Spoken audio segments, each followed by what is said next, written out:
Hello NEET aspirants, कैसे हो आप सब लोग। आई होप आप सभी अच्छे होंगे। My self doctor Hemant from Indians education अड्डा। तो बच्चों, जैसा कि आप सभी का 4 मई को नीट एग्ज़ाम हो ही चुका है और आपको अपने अनुमानित स्कोर का पता चल ही गया होगा आंसर की के थ्रू। तो आप सभी ने अपना माइंड बैकअप कर ही लिया होगा कि आपको किस कोर्स में एडमिशन लेना है इस 2025 काउंसलिंग के अंदर। ठीक है, कुछ बच्चों ने अपना माइंड बैकअप किया होगा अपने स्कोर बेस पर कि उनको प्राइवेट एमबीबीएस या गवर्नमेंट एमबीबीएस में जाना है, या फिर कुछ बच्चों को बीएमएस, बीएचएमएस या फिर बीयूएमएस में एडमिशन लेना है। तो आज हम जो फ़िलहाल इस वीडियो में बात करने वाले हैं वो हम बात करने वाले हैं आयुष काउंसलिंग 2025 के बारे में। जी हाँ, इस वीडियो में आपको आयुष काउंसलिंग 2025 से रिलेटेड फुल डिटेल्स मिलने वाली है, चाहे वो काउंसलिंग हो या फिर आयुष काउंसलिंग के कितने पार्ट्स होते हैं, एंड गवर्नमेंट कॉलेज में एडमिशन लेने के लिए और प्राइवेट कॉलेज में एडमिशन लेने के लिए क्या प्रोसेस है और आपको किस काउंसलिंग में पार्टिसिपेट करना पड़ेगा आयुष काउंसलिंग की। ठीक है, तो ये सभी डाउट्स आपके क्लियर होने वाले हैं और मैं आपको इस वीडियो में भरोसा दिलाता हूँ कि इस वीडियो को देखने के बाद आपके मन में जितने भी आयुष काउंसलिंग को लेकर डाउट्स हैं वो सभी क्लियर होने वाले हैं। मैं दावा करता हूँ कि इस वीडियो को देखने के बाद में आपके मन में कोई भी किसी भी तरह का डाउट नहीं रहेगा और आपको ना ही किसी और जगह सर्च करने की आवश्यकता पड़ेगी। तो इस वीडियो को लास्ट तक देखें और लास्ट तक बने रहें, और अगर वीडियो पसंद आए तो यार वीडियो को लाइक, कमेंट एंड शेयर ज़रूर कर दें, और सबसे इम्पोर्टेंट चैनल को सब्सक्राइब ज़रूर कर दें। आपको आयुष काउंसलिंग 2025 से रिलेटेड या एमबीबीएस काउंसलिंग एमसीसी से रिलेटेड यहाँ पर इस चैनल पर फुल वीडियोस मिलने वाली हैं, and BMS private colleges and government colleges की भी फुल वीडियोस यहाँ पर आपको प्रोवाइड होने वाली हैं। तो चलिए वीडियो को करते हैं स्टार्ट। तो बच्चों, आयुष काउंसलिंग 2025, तो सबसे पहले आपको ये समझना ज़रूरी है कि आयुष काउंसलिंग होती क्या है और इसके पार्ट्स कितने होते हैं या कितने प्रकार की आयुष काउंसलिंग होती है। तो सबसे पहले आपको ये पता होना चाहिए कि नीट द्वारा जो कंडक्ट आयुष की काउंसलिंग होती है उसके 2 पार्ट्स होते हैं। पहला पार्ट होता है आपका AA CCC आयुष काउंसलिंग, और दूसरा पार्ट आपका होता है वो होता है स्टेट काउंसलिंग। ठीक है, अब आयुष काउंसलिंग की जो CCC की काउंसलिंग होती है उसके बारे में पहले हम लोग बात कर लेते हैं। ठीक है, तो बच्चों सबसे पहले आपको ये समझना ज़रूरी है कि CCC होता क्या है या CCC काउंसलिंग बोलते किसको हैं। ठीक है, और इस काउंसलिंग में कौन बच्चे पार्टिसिपेट कर सकते हैं। ठीक है, CCC के अंदर कौन कौन से कॉलेजेस की सीट्स होती हैं या कौन कौन से कॉलेजेस इसके अंदर इंक्लूड होते हैं। ठीक है, तो बच्चों जो CCC की काउंसलिंग होती है उसको हम ऑल इंडिया काउंसलिंग भी बोलते हैं आयुष की। ठीक है, सबसे पहले आप ये समझिए जो CCC की आयुष काउंसलिंग होती है ऑल इंडिया कोटा की, उसके अंदर इंडिया के अंदर जितने भी गवर्नमेंट कॉलेजेस हैं और उनके जितनी भी गवर्नमेंट सीट्स हैं, उन सभी स्टेट्स के सभी गवर्नमेंट कॉलेजेस की जो 15% गवर्नमेंट सीट्स होती हैं वो ऑल इंडिया आयुष काउंसलिंग यानी कि CCC की काउंसलिंग में ट्रांसफ़र हो जाती हैं। क्लियर? एक बार और समझिए, मतलब जो हमारे इंडिया के अंदर जितने भी गवर्नमेंट कॉलेजेस हैं, ठीक है, चाहे वो बीएमएस के हों या बीएचएमएस के हों या बीयूएमएस के हों या फिर बीएसएमएस के हों, ठीक है, उन सभी गवर्नमेंट कॉलेजेस की जितनी भी गवर्नमेंट सीट्स हैं, उन सभी गवर्नमेंट सीट्स की जो 15% सीट्स हैं ऑल इंडिया कोटा में ट्रांसफ़र हो जाता है। मतलब कि जैसे मानिए कोई पर्टिकुलर स्टेट है, जैसे उत्तर प्रदेश की अगर हम बात करें, अगर मानिए उत्तर प्रदेश में कोई गवर्नमेंट कॉलेज है, ठीक है, बीएमएस का या बीएचएमएस का या फिर बीयूएमएस का, तो उस गवर्नमेंट कॉलेज की जो 15% सीट्स होंगी, ठीक है, वो आपका ऑल इंडिया कोटा में ट्रांसफ़र हो जाएंगे। मतलब उन पर जो एडमिशन की प्रक्रिया होगी वो CCC ऑल इंडिया काउंसलिंग के थ्रू होगी। ठीक है, अब जो बची भी 85% सीट्स होंगी आपकी स्टेट की, वो आपको स्टेट आयुष काउंसलिंग के थ्रू ही मिलेंगी। जो भी उस पार्टिकुलर स्टेट की आयुष काउंसलिंग होगी उसके थ्रू वो आपको 85% सीट्स मिलेंगी। तो आपने समझ लिया होगा, एक बार और मैं आपको समझा देता हूँ। तो बच्चों जो CCC आयुष काउंसलिंग होती है वो ओनली गवर्नमेंट कॉलेजेस के लिए होती है, जिसमें आपके ऑल स्टेट्स के, ठीक है, ऑल इंडिया के अंदर जितनी भी स्टेट्स हैं और उन स्टेट्स में जितने भी गवर्नमेंट कॉलेजेस हैं उनकी 15% सीट्स का जो एडमिशन होगा वो CCC की काउंसलिंग के थ्रू ही होगा। दूसरी चीज़, इस काउंसलिंग के अंदर आपका सेंट्रल यूनिवर्सिटीज़ भी आ जाती हैं। आपके ऑल ओवर इंडिया में जितनी भी सेंट्रल यूनिवर्सिटीज़ हैं उनकी जो 100% गवर्नमेंट सीट्स होंगी उन पर भी आपको एडमिशन CCC के आयुष काउंसलिंग के थ्रू ही मिलेगा। इसके अलावा जो इसमें सीटें आ जाती हैं, इसके अलावा आ जाती हैं आपकी नेशनल इंस्टीट्यूट्स की सीट आ गई, डीम्ड यूनिवर्सिटीज़, जितनी भी डीम्ड यूनिवर्सिटीज़ हैं उनकी जितनी भी 100% सीट्स हैं उन पर आपको एडमिशन CCC के आयुष काउंसलिंग के थ्रू ही मिलेगा। ठीक है, तो ये आपने समझ लिया कि AACCC की आयुष काउंसलिंग क्या होती है। अब दूसरी चीज़, इस AACCC आयुष काउंसलिंग में कौन कौन बच्चा पार्टिसिपेट कर सकता है। तो सबसे पहले आप ये जान लीजिए कि जो AACCC की आयुष काउंसलिंग है उसमें वही बच्चा पार्टिसिपेट कर सकता है जिसके मार्क्स 450 प्लस या फिर 500 प्लस होंगे। वो बच्चा इस आयुष काउंसलिंग में AACCC की आयुष काउंसलिंग में पार्टिसिपेट करना चाहिए, क्योंकि उसको इस AACCC की आयुष काउंसलिंग में सभी डीम्ड यूनिवर्सिटीज़ भी मिल रही हैं, सेंट्रल यूनिवर्सिटीज़ भी मिल रही हैं और ऑल ओवर इंडिया की जितनी भी गवर्नमेंट कॉलेजेस हैं उनकी 15% सीट्स उसको इस काउंसलिंग के अंदर मिल रही हैं।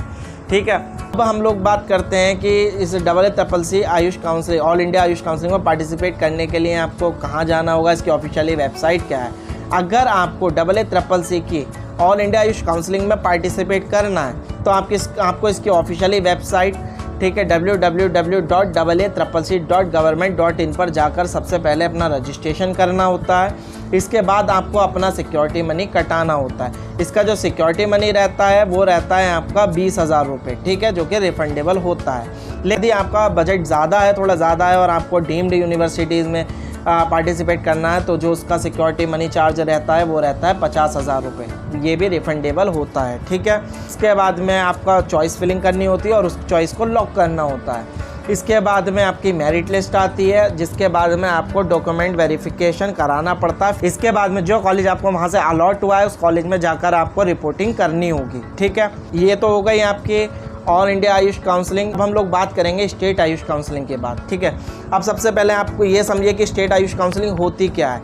किसी भी पार्टिकुलर स्टेट में जो बची हुई 85% गवर्नमेंट सीट्स और उस स्टेट में जितने भी प्राइवेट कॉलेजेस हैं उनके 100% सीट्स पर जो एडमिशन होता है उस पार्टिकुलर स्टेट की आयुष काउंसलिंग के थ्रू ही होता है, जिसको हम स्टेट आयुष काउंसलिंग कहते हैं। फॉर एग्जांपल, मान लो उत्तर प्रदेश की बात कर लेते हैं। जैसे कि उत्तर प्रदेश में जो गवर्नमेंट कॉलेजेस थे उनकी जो बची हुई 85% सीट्स हैं उन पर, प्लस जितने भी उत्तर प्रदेश के अंदर प्राइवेट कॉलेजेस हैं उनके 100% सीट्स पर जो एडमिशन होगा वो यूपी आयुष काउंसलिंग में पार्टिसिपेट करने पर ही होगा। मतलब यूपी आयुष काउंसलिंग के थ्रू ही होगा, उन पर admission AACCC all India counselling के थ्रू नहीं होगा। ठीक है, फॉर एग्जांपल जैसे यूपी में एक यूनिवर्सिटी है, संस्कृति यूनिवर्सिटी, तो उस यूनिवर्सिटी की जो 100% सीट्स हैं उन पर जो एडमिशन होगा वो यूपी आयुष काउंसलिंग के थ्रू ही होगा। उनमें एडमिशन AACCC आयुष काउंसलिंग के थ्रू नहीं होगा। इसको लेकर बच्चों के मन में बहुत सारे डाउट्स रहते हैं और बच्चे गलती भी करते हैं। ठीक है, कहने का मतलब ये है कि जो बच्चे गवर्नमेंट कॉलेजेस या गवर्नमेंट सीट्स के लिए अप्लाई करते हैं अदर स्टेट के लिए, ठीक है, तो वो ऑल इंडिया की AACCC आयुष काउंसलिंग में पार्टिसिपेट कर सकते हैं। और जो बच्चे स्टेट में गवर्नमेंट कॉलेज के लिए अप्लाई करते हैं या फिर जिन बच्चों का स्कोर कम है और वो प्राइवेट BMS, BHMS या फिर BUMS में एडमिशन लेना चाहते हैं, उनको पार्टिसिपेट करना होगा उस स्टेट के पार्टिकुलर स्टेट आयुष काउंसलिंग में। फॉर एग्ज़ाम्पल, अगर आप यूपी से हैं और आपको गवर्नमेंट कॉलेज चाहिए, आपका स्कोर उस हिसाब से है कि आपको गवर्नमेंट कॉलेज मिल जाए और आपको वो गवर्नमेंट कॉलेज आपको अपनी स्टेट से अदर स्टेट में चाहिए, तो आप AACCC की आयुष काउंसलिंग में पार्टिसिपेट करेंगे। और अगर आपको अपनी ही स्टेट में गवर्नमेंट कॉलेज चाहिए तो आप अपनी स्टेट की जैसे कि यूपी आयुष काउंसलिंग में पार्टिसिपेट करेंगे। वैसे ही अगर आपको प्राइवेट BMS, BHMS या BUMS में एडमिशन लेना है तो आपको स्टेट आयुष काउंसलिंग में पार्टिसिपेट करना पड़ेगा। AACCC आयुष काउंसलिंग में पार्टिसिपेट नहीं कर सकते। ठीक है, क्लियर। इसके अलावा अगर आप स्टेट आयुष काउंसलिंग में पार्टिसिपेट करते हैं तो उसका क्या प्रोसेस होगा। ठीक है, फॉर एग्जांपल हम यूपी की बात कर लेते हैं। अगर आप यूपी के स्टेट आयुष काउंसलिंग में पार्टिसिपेट करना चाहते हैं, ठीक है, तो उसका क्या प्रोसेस होगा। सबसे पहले आपको यूपी के स्टेट आयुष काउंसलिंग की ऑफिशियली वेबसाइट पर जाना होगा, जो कि है www.upayushcounseling.upsdc.government.in। इस पर जाकर आपको रजिस्ट्रेशन करना होता है। इसके बाद में आपको सिक्योरिटी मनी कटानी होती है। उसके बाद में आपका चॉइस फिलिंग करनी होती है और उस चॉइस को लॉक करना होता है। इसके बाद में आपकी मेरिट लिस्ट आती है, जिसके बाद में आपको डॉक्यूमेंट वेरिफिकेशन कराना पड़ता है फिजिकली नोडल सेंटर पर जाकर। मतलब यूपी स्टेट आयुष काउंसलिंग का नोडल सेंटर है, वहाँ जाकर आपको फिजिकली वेरिफिकेशन कराना पड़ेगा। इसके बाद में जो कॉलेज आपको वहाँ से अलॉट हुआ है उस कॉलेज में जाकर आपको रिपोर्टिंग करनी होगी। ठीक है, अब जो स्टेट आयुष काउंसलिंग में पार्टिसिपेट करने के लिए रजिस्ट्रेशन चार्ज होता है वो होता है 2,000 रुपये। और जो सिक्योरिटी मनी होती है वो होती है 50,000 रुपये, जो कि रिफंडेबल होती है। लेकिन बच्चों इसकी भी कंडीशन होती है। मानिए आपने फ़िज़िकल वेरिफिकेशन करा लिया है और आपको नोडल सेंटर से कॉलेज अलॉट हो गया है और आपने उस पर्टिकुलर कॉलेज में जाकर रिपोर्टिंग नहीं की, तो जो आपका सिक्योरिटी मनी होगा 50,000 रुपये वो जब्त हो जाएगा, रिफ़ंड नहीं होगा। लेकिन अगर आपको कॉलेज अलॉट हो गया है, आपका फ़िज़िकल वेरिफिकेशन भी हो गया है और आपने अपना रिपोर्टिंग उस पर्टिकुलर कॉलेज में जाकर करा लिया है, उस कंडीशन में जो आपका सिक्योरिटी मनी होगा वो आपके उसी अकाउंट में रिफ़ंड आ जाएगा जिस अकाउंट से आपने कटाया होगा। ठीक है, तो इस चीज़ को आप अच्छे से समझ लेना। इसको लेकर बच्चे बहुत सी गलतियाँ करते हैं। ठीक है, अब स्टेट आयुष काउंसलिंग के द्वारा अगर आपको गवर्नमेंट सीट चाहिए तब कितना स्कोर होना चाहिए और प्राइवेट सीट चाहिए तो आपका कितना स्कोर होना चाहिए। तो जैसे हम यूपी की बात कर रहे थे, अगर आपको यूपी के अंदर गवर्नमेंट कॉलेज चाहिए, बची हुई जो 85% सीट है उन पर एडमिशन चाहिए, तो आपके जो मार्क्स होने चाहिए वो 400 से 500 मार्क्स होने चाहिए, तभी आपको आपके स्टेट में गवर्नमेंट सीट मिल सकती है, BMS, BHMS या फिर BUMS की। इसके अलावा बहुत से बच्चे ऐसे होते हैं जिनके मार्क्स इतने नहीं होते हैं जिनको गवर्नमेंट कॉलेज में एडमिशन मिल सके, वो लोग चूज़ करते हैं प्राइवेट BMS, BHMS या फिर BUMS कॉलेज। ठीक है, अब उनमें एडमिशन लेने के लिए आपके कितने मार्क्स होने चाहिए? तो बच्चों प्राइवेट BMS, BHMS या फिर BUMS में एडमिशन लेने के लिए अगर आप जस्ट क्वालिफाइड भी हैं तब भी आपको एडमिशन मिल जाता है। ठीक है, जी हाँ, अगर आप जस्ट क्वालिफाइड भी हैं तब भी आपको एडमिशन मिल जाता है, उसकी ज़िम्मेदारी हमारी। ये तो हो गई आपकी कम्प्लीटली AA-CCC की ऑल इंडिया आयुष काउंसलिंग की बात और स्टेट आयुष काउंसलिंग की बात। मैं उम्मीद करता हूँ कि आपको दोनों के ही बारे में अच्छे से सबको समझ में आ ही गया होगा।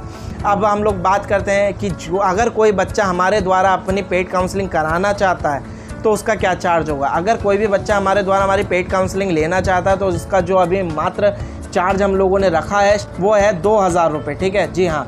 अब उसमें हम आपको क्या क्या फैसिलिटीज़ प्रोवाइड करने वाले हैं। तो बच्चों हम अगर कोई भी बच्चा हमारे द्वारा अपनी काउंसलिंग कराता है तो हम उसको आयुष काउंसलिंग की फुल डिटेल्स प्रोवाइड करेंगे। इसके अलावा जितने भी गवर्नमेंट कॉलेजेस हैं और जितने भी प्राइवेट कॉलेजेस हैं उनकी फुल लिस्ट हम लोग उनको प्रोवाइड करेंगे, इंक्लूडिंग विथ बजट। ठीक है, इसके अलावा उस बच्चे का रजिस्ट्रेशन से लेकर सीट अलॉटमेंट तक सारा प्रोसेस हम लोग स्वयं से करके देंगे, उसको खुद से कुछ नहीं करना पड़ेगा। और उस बच्चे के रजिस्ट्रेशन से लेकर सीट अलॉटमेंट होने के बाद नोडल सेंटर पर वेरिफिकेशन हो या फिर जो कॉलेज उसको अलॉट हुआ उसमें रिपोर्टिंग हो, वो भी हम लोग खुद उसके साथ जाकर करा कर देते हैं।